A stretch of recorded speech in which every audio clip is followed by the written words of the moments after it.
Christophe Fiou walks through his family estate in the Cognac region of southwest France. It has survived for 5 generations, through wars and financial crises. But after the latest tariffs announced this week by U.S. President Donald Trump, Fiou is starting to tear up some of the vines by the roots. With 1 out of every 2 bottles sold going to the U.S., Trump's tariffs have left many of the region's 4,000 growers apprehensive.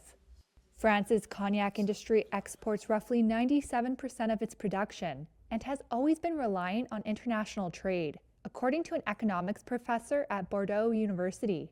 The U.S. decision to slap 20% duties on all European goods comes after Beijing in October targeted the industry in retaliation for the European Union's tariffs on Chinese electric vehicles. The U.S. is cognac's largest market, followed by China. Since Beijing imposed trade measures, sales to China have plunged by half.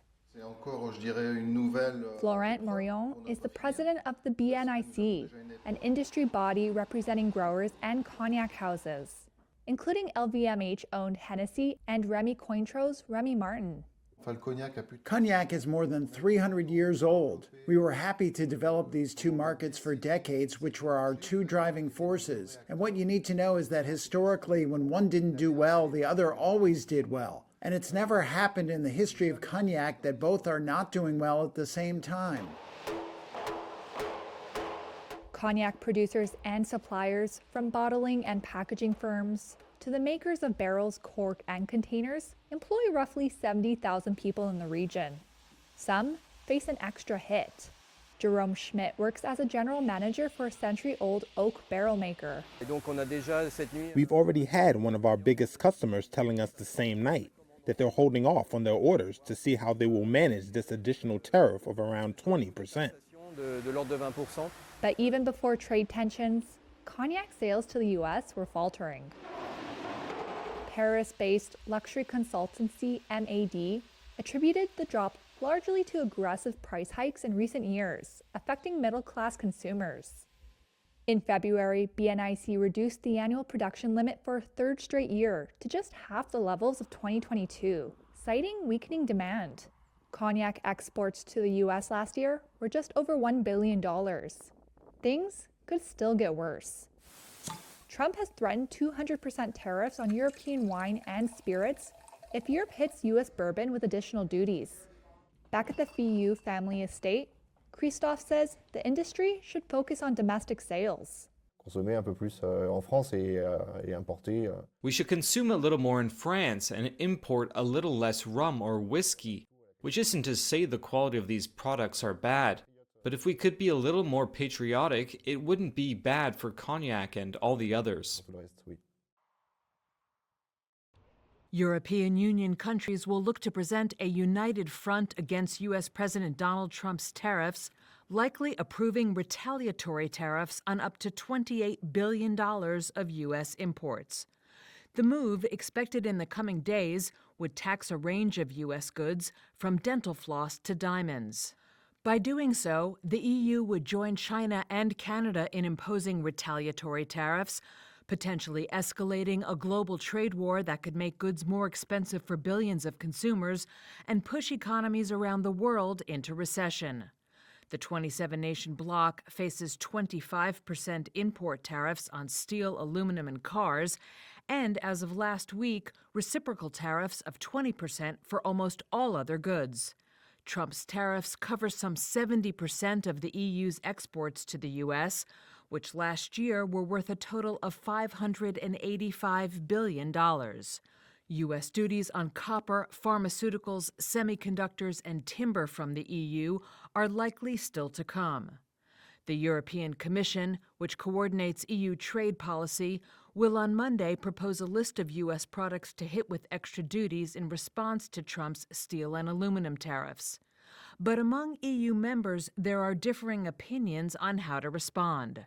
France has said the EU should work on a package going well beyond tariffs, with President Emmanuel Macron suggesting European companies suspend investments in the U.S. until, quote, things are clarified. Ireland, almost a third of whose exports go to the U.S., has called for a considered and measured response.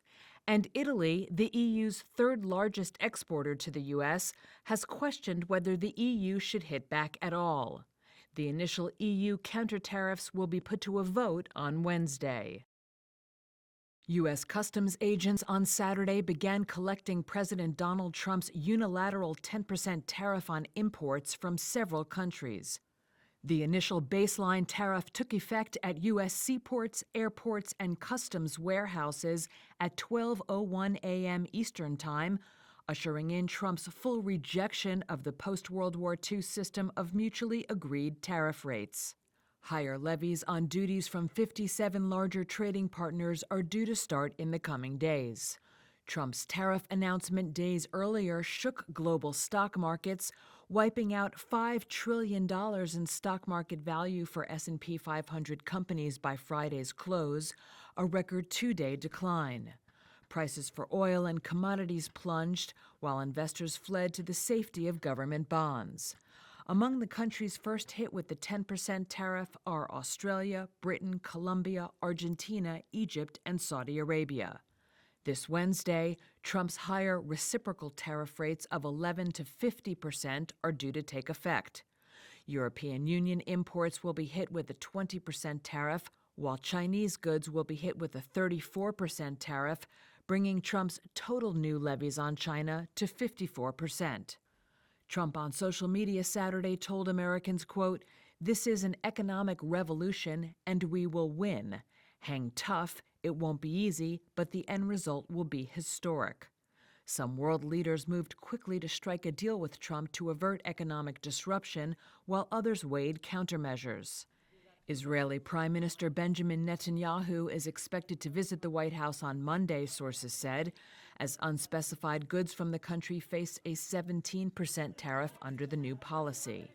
Japanese Prime Minister Shigeru Ishiba was reportedly seeking a telephone conversation with Trump. Tokyo faces a 24% levy. Trump is excluding goods that are subject to separate 25% national security tariffs, including steel and aluminum, cars, trucks, and auto parts. Myanmar's military is limiting critically needed humanitarian aid for earthquake victims in areas where it sees opposition to its rule, the United Nations Human Rights Office said on Friday. That's as the death toll from last Friday's 7.7 magnitude earthquake climbed over 3,100, with more than 4,500 injured and more than 200 still missing, according to the junta. In the hard-hit city of Mandalay, volunteer aid worker Zaw Wing condemned the current response. The rescue operation has been chaotic as the earthquake hit all over the city. The dead bodies are still not being pulled out yet at some damaged sites. The obstacle is that we don't have sufficient support for rescues. The humanitarian situation in hard-hit areas, especially those out of the military's control, was catastrophic, a UN Rights Office spokesperson said. James Roadhaver from the OHCHR's Myanmar team said the need for aid was particularly urgent in the Zargain region. This is something that we've been extremely concerned about for a very long time, because this is part of a strategy that is used by the military to prevent aid getting to populations that it views as not supporting its seizure of power back in 2021. And so there has been a very active effort, not just to restrict where humanitarians can go, but particularly to prevent them from delivering aid in conflict-affected areas. The government on state-run TV announced on Wednesday a 20-day unilateral ceasefire to support post-quake rehabilitation, but warned it would respond accordingly if rebels launched attacks. The UN said it was investigating 53 reported attacks by the junta against its opponents since the earthquake on March 28, including airstrikes, of which 16 came after the ceasefire announcement. On Friday, the office said a further 8 attacks were being investigated. A spokesperson for Myanmar's ruling junta did not respond to calls from Reuters seeking comment. Millions of people have been affected by Myanmar's widening civil war, triggered by the coup that ousted the elected government in 2021. Israeli Prime Minister Benjamin Netanyahu flew to Washington, D.C. on Sunday, where he's set to meet with U.S. President Donald Trump to discuss issues including tariffs and the Gaza war. His trip came as Israel's military changed its initial account over last month's killing of 15 emergency workers in Gaza, which has sparked calls for an independent investigation.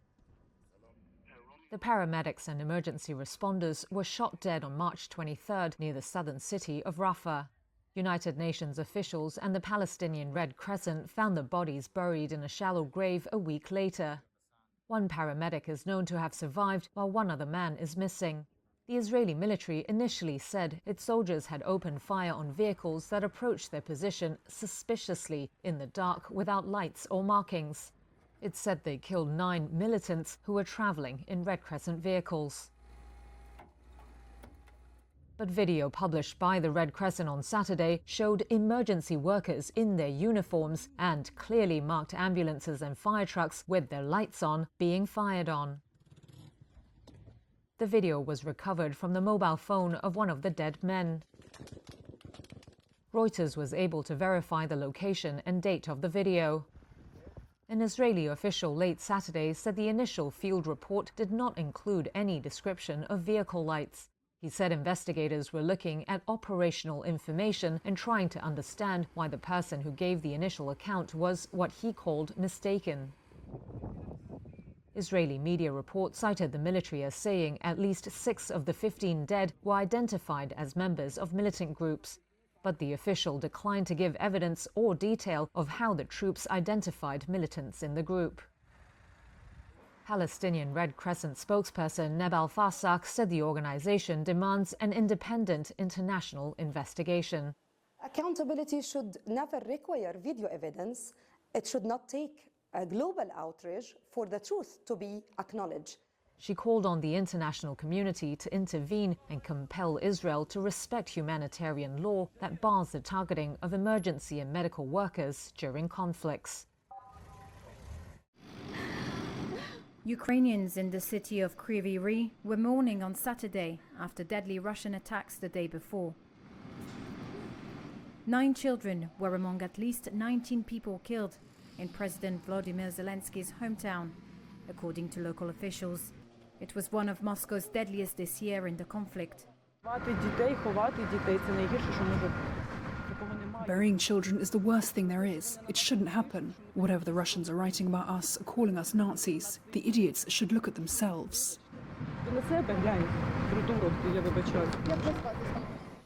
A missile hit a residential area, killing 18 people and sparking fires, according to the region's governor.